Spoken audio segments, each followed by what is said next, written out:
Hi everyone, welcome back to another episode of Editing 24/7.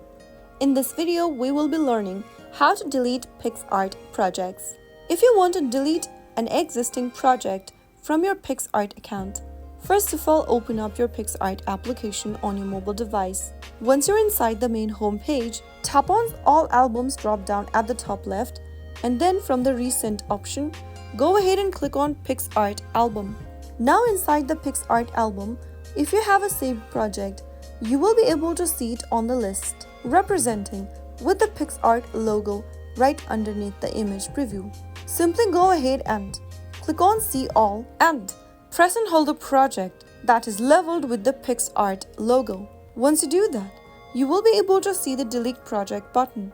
Tap on it in order to delete the project. Repeat the step for every other project you would like to delete. And that is how you will be able to delete your project from Picsart. The project will be permanently removed from your Picsart app. So the project will be removed permanently from your Picsart application. So that is how you can easily do it. If you found the video to be helpful, go ahead and give us a thumbs up. Don't forget to subscribe to our channel by hitting the subscribe button. Press the bell icon so that you'll never miss another upcoming upload from us.